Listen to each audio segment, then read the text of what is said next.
Alors, parmi vous, il y en a peut-être qui se demandent pourquoi je parle ici au congrès de l'enseignement du français d'une troupe de théâtre japonais. Mais jusqu'ici, aujourd'hui, cette troupe, appelée habituellement Takarazuka, a joué un rôle très important dans la formation de l'image, aussi bien de la langue que la civilisation française au Japon. On appelle les actrices de Takarazuka au Japon Takara-gen. Takara-gen vient de parisienne. Donc Takara-gen, ça veut dire les femmes qui habitent à Takarazuka. En contraction, on appelle souvent gen-san seulement. Alors, il va sans dire que cette image du français et l'enseignement du français sont étroitement liés, surtout pour les jeunes qui vont choisir une deuxième langue étrangère en plus de l'anglais. Et c'est un élément déterminant de leur choix. Et nous voudrions donc vous présenter l'image un peu originale de la France, véhiculée par cette troupe, et qui a une influence non négligeable au Japon. ですね、ちょっと待ってくださいね。こんな感じでありますけども、これいいですね。はい。C'est le bâtiment central de Takarazuka. Ça se situe au bord de la rivière Muko. Et cette rivière, c'est vraiment la scène pour les Takarazukiennes. À l'intérieur, c'est une atmosphère rococo, toujours française.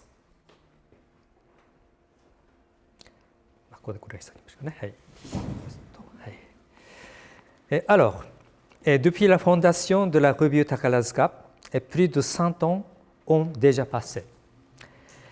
À côté du kabuki et du bunraku, dont la naissance remonte au XVIIe siècle, parmi les troupes de théâtre moderne, celle du Takarazuka est la plus ancienne au Japon, malgré son apparente fraîcheur éternelle.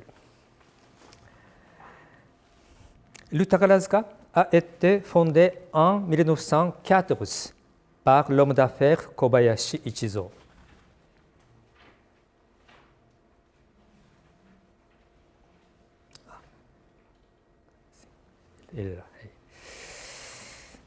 C'est une compagnie de théâtre musical où jouent uniquement de jeunes actrices célibataires.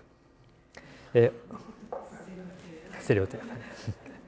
On a construit un grand théâtre avec 4000 places en 1924 à Takarazuka, la petite ville d'une station thermale dans la banlieue d'Osaka et de Kobe. Puis, 10 ans après, un autre à Yurakucho, juste à côté de quartier Ginza, le plus occidentalisé de Tokyo à cette époque. À présent, la troupe siège toujours à Takarazuka, à quarantaine de kilomètres du terminal Umeda, le centre du nord de la cité d'Osaka. Elle y possède un grand théâtre Takarazuka Dai Gekijo de 2150 places et un théâtre de petite taille, Bahol, 500 places. En outre, elle a un autre grand théâtre et plus de 2000 places, Tokyo Takarazuka Gekijo, à Hibiya, et près de la gare Yurakucho, au centre de Tokyo. Et la compagnie Takarazuka fait partie d'une grande maison mère, la corporation Hankyu Hanshin Toho, Hankyu Hanshin Toho Holdings, souvent appelé le groupe Hankyu. Hankyu, c'est tout d'abord une entreprise ferroviaire créée par Kobayashi Ichizo dans le Kansai. Aujourd'hui, elle développe ses activités dans les domaines commerciaux, immobiliers et de loisirs. Pour Kobayashi, la troupe Takarazuka était toujours la jolie fille de sa famille. Alors, pendant toute l'année, le Takarazuka donne ses représentations non seulement dans ces deux grands théâtres de Takarazuka et de Tokyo, mais aussi dans d'autres régions comme Nagoya ou Hakata à Kyushu. Ce qui rend ceci possible, c'est le système de 5 équipes, Fleur, Lune, Neige, Étoile et Cosmos. Et chaque équipe constitue une troupe indépendante. Et pendant que 2 équipes jouent à Takarazuka et à Tokyo, et 2 autres préparent les prochaines représentations. Et la dernière équipe donne ses représentations dans un autre théâtre. Outre les salles à Takarazuka et à Tokyo, la troupe a un orchestre, et plus de 20 auteurs attitrés, une section des costumes et des corps, et même une filiale qui s'occupe de la publication et de la diffusion télévisée. De plus, on ne doit pas oublier que la compagnie Takarazuka donne ses représentations à l'étranger depuis 1938, comme à Paris en 1965 et 1976. C'est une troupe de grande envergure. Alors, il est particulièrement notable que depuis Mon Paris, la pièce jouée en 1927, le Takarazuka a constamment diffusé une image stéréotypée de la France, telle que la concevaient les Japonais en général, c'est-à-dire le beau pays France ou la ville de Paris belle comme les fleurs, etc. Il est aussi remarquable que le Takarazuka a modifié et accentué cette image française, et avant de l'adopter comme sa propre image de marque. Par exemple, la Rose de Versailles, c'est une pièce très représentative de Takarazuka, considérée comme une pièce représentative du Takarazuka, et dont la scène est située durant la Révolution française. Elle nous présente une France originale qui n'existe nulle part ailleurs. Dans cette communication, nous traiterons donc de cette image singulière de la France présentée dans le Takarazuka, dans le contexte de la localisation culturelle ou du caractère hybride de la culture japonaise. Avant d'entrer en marque, nous voudrions donc présenter un aperçu rapide de l'histoire du Takarazuka.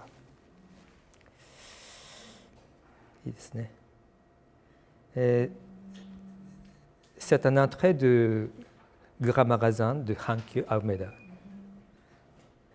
C'est aussi une atmosphère rococo.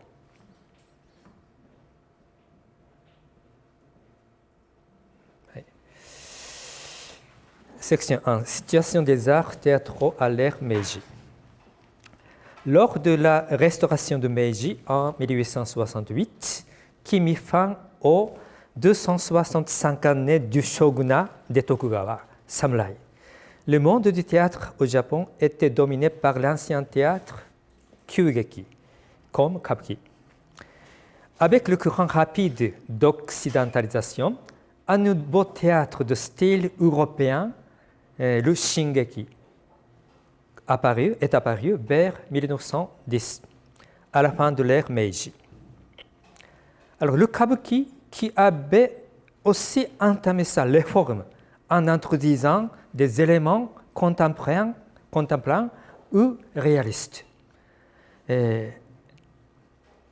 a par contre connu un échec total. Cet essai a été abandonné et depuis, le Kabuki est retourné vers la tradition, comme nous le voyons aujourd'hui. On a aussi assisté à l'introduction de l'opéra et le théâtre impérial Teikoku Gekijo, symbole de l'occidentalisation, a été inauguré à Hibiya en mars 1911.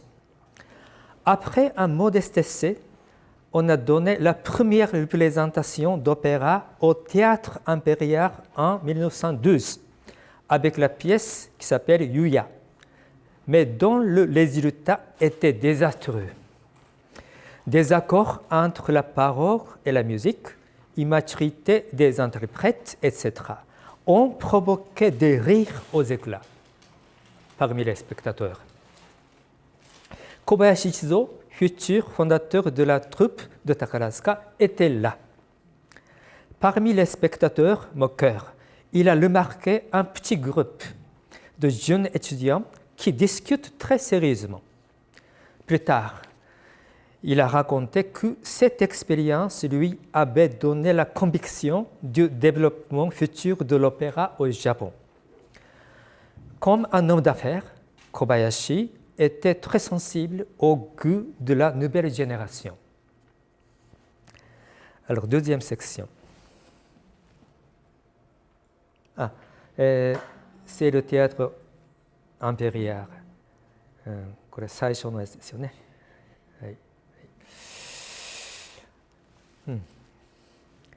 Malgré ses efforts pour former une authentique troupe d'opéra, la section de l'opéra du théâtre impérial a été obligée de disparaître en 1916 à cause de son impopularité. Les membres se sont dispersés, mais ils ont retrouvé l'occasion de déployer leur activité dans de petits théâtres d'opérette au faubourg de Tokyo, comme Asakusa. Dans cette situation théâtrale, Kobayashi Ichizo fonda une équipe de théâtre musical de jeunes filles, Shoujo Kageki, à Takarazuka, en 1914. Et la rubrique mensuelle de sa troupe Kageki. Dans cette revue publiée par la troupe, Kobayashi développe son idée du théâtre national populaire, Kokumingeki. Son objectif était d'abord de créer un théâtre qui puisse plaire à tous les Japonais en général et qui est caractérisé par l'harmonie des éléments japonais traditionnels et ceux de l'Occident. Et Kobayashi a visé la nouvelle génération dans la société de consommation de masse qui commence à l'ère Taisho. Cette génération avait été familiarisée très jeune à la musique occidentale de l'enseignement primaire.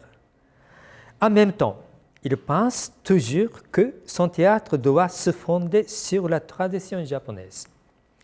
À ce moment-là, le théâtre de jeunes filles n'était que son premier pas vers son idéal. Alors, troisième section. La naissance du théâtre musical de jeunes filles. Et derrière cette idée du théâtre national populaire, il y a, je pense, deux motifs, commerce et moralité. Et ces deux se sont intimement liés. Kobayashi Ichizo était d'abord l'administrateur d'un réseau ferroviaire dans la région de Kansai qui subsiste aujourd'hui sous le nom de Hankyu. Ce n'était pas tout. Pour la nouvelle génération de Taisho, il a construit des maisons sur ces lignes de train qui se rejoignent au centre d'Osaka. Et il a installé des grands magasins à des gares terminus, comme Umeda. Et enfin, avec l'inauguration de la ligne Takarazuka-sen en 1910, qui rejoint Umeda et Takarazuka, Kobayashi a créé un lieu de loisirs pour les jeunes familles au terminus Takarazuka. Pour y attirer la clientèle et la divertir, il lui est venu à l'esprit l'idée d'un chœur composé de jeunes filles. Inspiré peut-être par celui de garçons du grand magasin Mitsukoshi de Nihonbashi Tokyo et par celui de jeunes filles de Shirokiya, les bars de Mitsukoshi à Tokyo. Et Kobayashi a ainsi formé le chœur de Takarazuka Shoukatai, en 1913. Ce chœur d'une dizaine de jeunes filles nommé le Cercle de formation de théâtre musical de jeunes filles de Takarazuka. Takarazuka Shoujo Kageki Ikusekai, et a donné sa première représentation en 1904. À côté de ces raisons commerciales, Kobayashi voulait offrir un loisir sain pour les jeunes japonais, refusant l'ancien théâtre taché de l'image décadente des lieux de plaisir. Yukaku, comme ça. La petite ville Takarazuka, qui se situe assez loin du centre-ville, ne connaît jamais la sueur. Cette situation géographique est la fameuse devise du Takarazuka. Kyoku tadashiku utsukushiku, soyons purs, soyons justes et soyons belles, sont les deux faces d'une même médaille.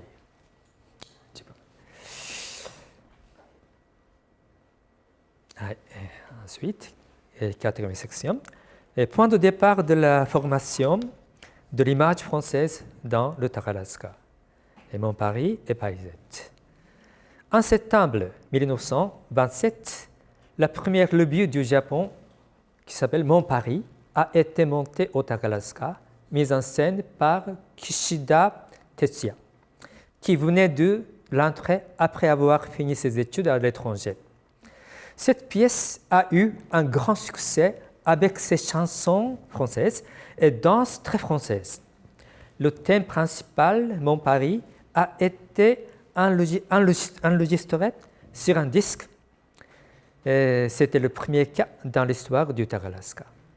Et en 1930, l'orientation parisienne du Takarazuka était déterminée par le succès brillant d'une autre revue plus spectaculaire que la précédente, qui s'appelle Parisette, faite par Shirai Tetsuzo, disciple de Kishida, lui aussi revenu de l'Occident.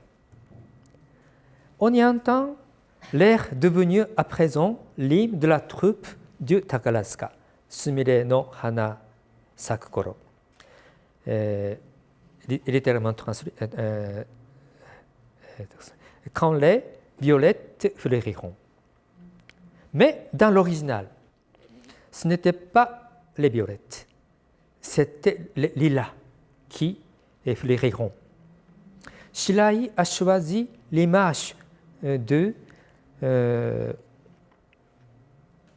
chasteté des violettes pour les jeunes takaraziennes, jetant les lilas qui évoquent des amours trop passionnés. Par ce remplacement, Paris devient une ville chaste, comme les violettes dans le Takarazuka. Nécessairement, les Takaraziennes chastes sont des équivalentes des Parisiennes. Donc, Takarazuka n'est que Paris au Japon. Ici, la France est totalement assimilée à Paris, et le point de départ de l'image originale de la France romantique, utopique et innocente est là. La revue takarazienne à la française commence. En 1934, pour son 20e anniversaire, le Takarazuka a inauguré un grand théâtre de 3000 places à Tokyo. Le lieu choisi par Kobayashi était Hibiya, où se trouve à la fois le théâtre impérial, symbole d'occidentalisation, et le palais impérial, centre du pouvoir de l'État, bien sûr. De plus, il n'était pas loin de Ginza, le plus beau quartier de Tokyo. L'une de ces cibles de Kobayashi était le théâtre impérial, qu'il voulait remplacer. Et l'autre, c'était Asakusa, quartier de plaisir animé, où de petits théâtres offrent des spectacles plus ou moins obscènes. Et Kobayashi critique violemment son rival, ça veut dire la troupe des jeunes filles de Shochiku, Shoujo Kageki, fondée en 1922 à Osaka est venu à Asakusa en 1924, disant que la revue de la Shochiku est à l'américaine, ce qui veut dire grivoise et érotique. Par contre, selon Kobayashi, la revue de Takarazuka est à la parisienne, donc toujours saine et pure, avec cette logique très bizarre, négligeant la réalité, diffusée surtout par sa revue mensuelle Kageki. Kobayashi va établir l'identité de sa troupe fondée sur l'image française à la takarazienne.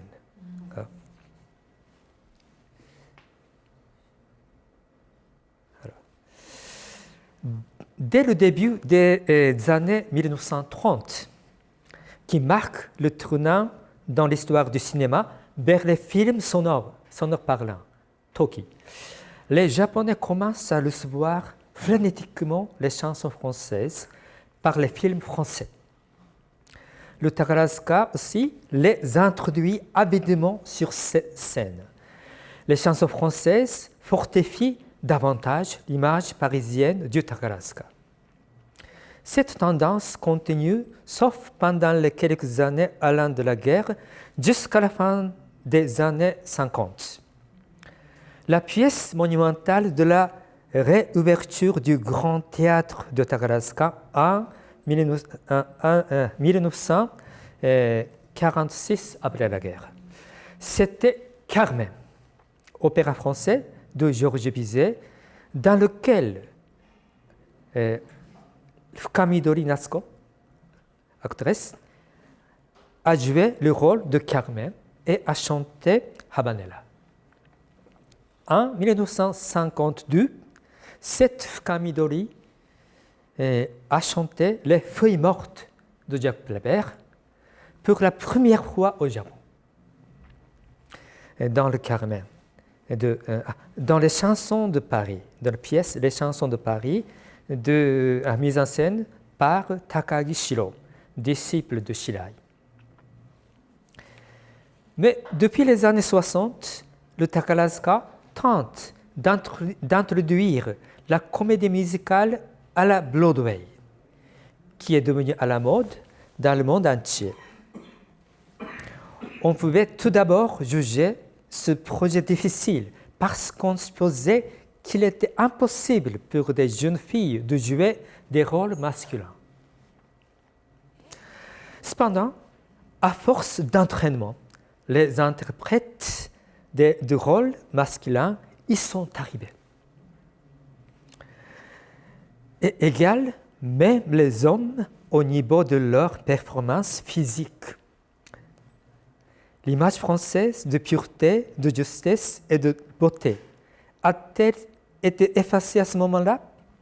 Mais non, elle subsiste toujours et couvre tout le Takarazuka, y compris ses productions tournées vers la comédie musicale à l'américaine.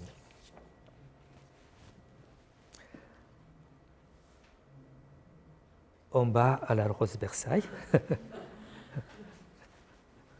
Ce décor a été fait par une de mes étudiantes taïwanaises qui adore le Takarazuka. Donc, la première réalisation de la Rose de Versailles, c'est à la fin d'août de 1964, a eu un énorme succès. C'est une adaptation de la série de manga du même nom d'Ikeda Ryoko, best-seller, publié en 1972. Ce manga est classé parmi les shoujo manga, dont les cibles sont généralement les jeunes filles et les petites filles. Et ce manga s'est fait connaître même dans le monde francophone grâce à son adaptation en dessin animé sur le titre Lady Oscar en 1979. Au Japon, on l'appelle habituellement la Rose de Versailles Belle Bala, par la contraction des mots Belle de Versailles et bara qui signifie rose en japonais. Dans cette pièce, la scène est située avant et pendant la Révolution française, en 1789. L'action se déroule autour du destin tragique de Marie-Antoinette, reine de France, guillotinée avec son mari Louis XVI. De plus, ils sont insérés des épisodes impressionnants comme l'amour de Marie-Antoinette avec le comte suédois Felsen, l'amour d'Oscar avec son ami d'enfance André, et l'amour d'Oscar à la Bastille, etc. Le 4 juillet, etc. Pour expliquer sa réussite éclatante, on a souvent parlé jusqu'à maintenant, par exemple, de la similarité entre l'image takarasienne et celle des shoujo manga, ou du personnage d'Oscar, beauté en costume masculin, qui va parfaitement au rôle masculin du Takarazuka, etc. Cependant, à quoi il faut prêter la plus grande attention, je pense, c'est le caractère hybride de cette comédie musicale.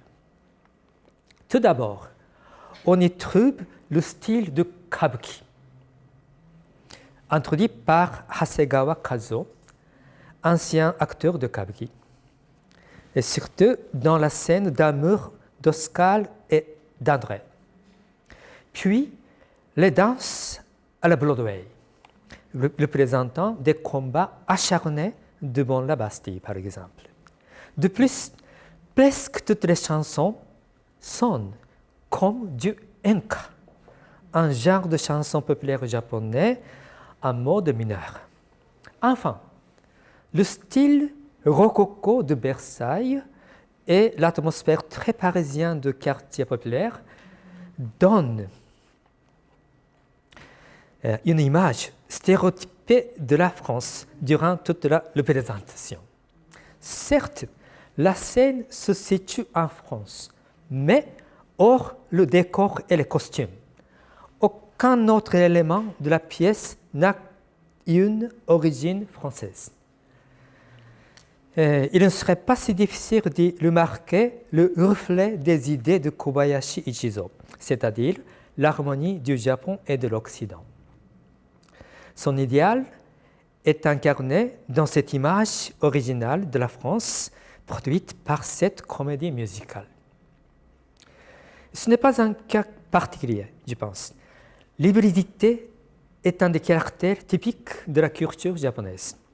Par exemple, cette ville de Kyoto, très japonaise, a été originellement construite sur le modèle de la capitale de la Chine à la fin du 8e siècle. Alors, depuis sa première représentation de 1964, Belle Bala, la Rose de Versailles, s'est développée constamment jusqu'à aujourd'hui. Nous pouvons saisir ce développement en ces 5 étapes. Voilà. D'abord, première étape, 最初ですね、これね、naissance. Et l'an 1964 était le 60e anniversaire du Takarazuka. Mais la pièce principale pour cet anniversaire n'était pas la Belle Bala. Et ce qui veut dire que la réussite de la Belle Bala n'avait pas été prévue à ce moment. En plus, elle a été représentée avec une autre pièce à la japonaise. Après la grande réussite de la première représentation, Belle Bala devient la pièce unique de la séance, Ippon Koen. Depuis, cette pièce est donnée lors d'occasions spéciales pour le Takarazuka. 懐かしいですね。En 1989, le Takarazuka a donné une représentation de la Belle Bala pour le bicentenaire de la Révolution française. Sur la troupe de Takarazuka, je pense, a organisé un tel événement au Japon. En août, cette même année est celle de l'ouverture de la nouvelle ère Heisei au Japon. Donc, il y a une triple signification. D'abord, féliciter la Révolution française, féliciter la nouvelle ère Heisei et féliciter le Takarazuka qui a ouvert la nouvelle époque avec la révolution dans le monde théâtral au Japon.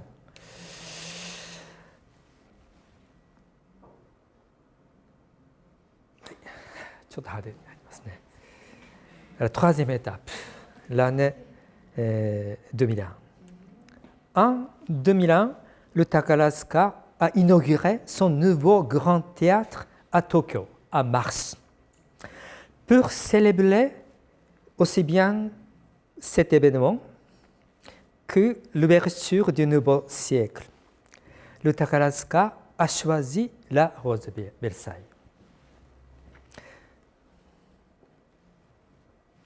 Quatrième étape, 2005-6. 2005 était d'abord l'année suivante son 90e anniversaire. Et la Belle Bala fut représentée pour fêter les 250 ans de la naissance de Marie-Antoinette. Incroyable événement. Dans le manga original, Marie-Antoinette, le comte Felzin et Oscar, tous les trois sont nés en 1755, la même année. Donc, l'anniversaire de Marie-Antoinette est aussi celui de Felzin et d'Oscar. Dans ce sens, l'année 2005 est bien l'anniversaire de la Rose de Versailles du Takarazuka. À la fin, cinquième étape, 2013-15. La pièce choisie pour l'ouverture du 99e anniversaire en 2013, c'était encore la Belle Bala. Et en 2014, lors de son mémorable centenaire, deux équipes ont joué une version différente de cette pièce Belle Bala. Et à l'année suivante, en 2015, la Belle Bala était représentée à l'étranger, à Taïwan.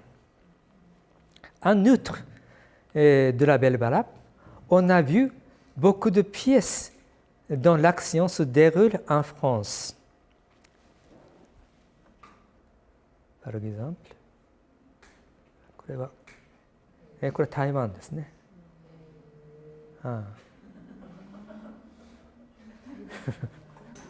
これ、はい。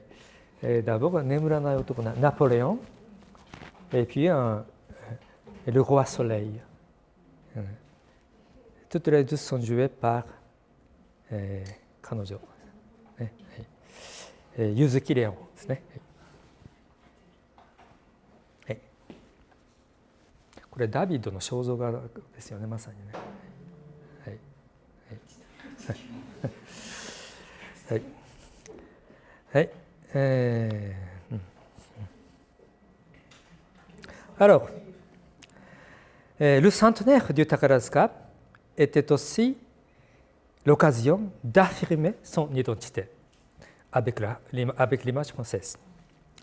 Et poursuivant l'histoire des représentations de la Rose de Versailles, nous pourrions comprendre que l'itinéraire de Takarazuka a été toujours lié avec l'image de la France, produite par lui-même. Qu'est-ce que ça signifie? Depuis sa première découverte après la restauration Meiji, la France a été toujours comme un pays de rêve pour la plupart des Japonais, surtout pour les femmes. donnant une image romantique et utopique. Même la révolution est intégrée dans cette image euphorique. Jusqu'ici, le Takarazuka a donc fonctionné comme un mécanisme qui produit à sa manière sans cesse une image française qui plaît aux Japonais en se conformant à leurs rêves. Ils ne veulent pas nécessairement connaître la réalité de la France. Ils préfèrent goûter l'image agréable que le Takarazuka leur offre. Et la fin.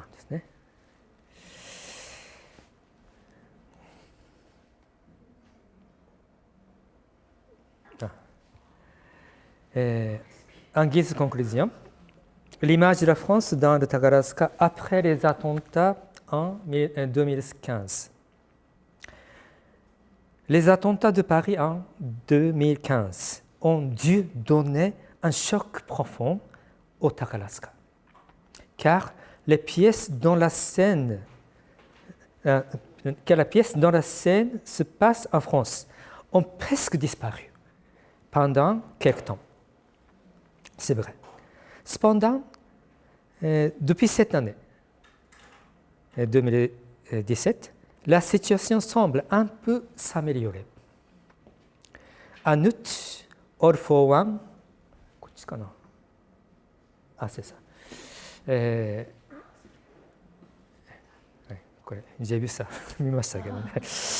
En août, All for One, D'Artagnan et le Roi Soleil. Donc, Trois Mousquetaires, un épisode de Trois Mousquetaires. Et encore, et là voilà, Maximilien Robespierre va sortir en novembre. Encore la Révolution. Il me semble que le Takarazuka essaie, même aujourd'hui, d'introduire une certaine violence dans son image de la France. Merci beaucoup.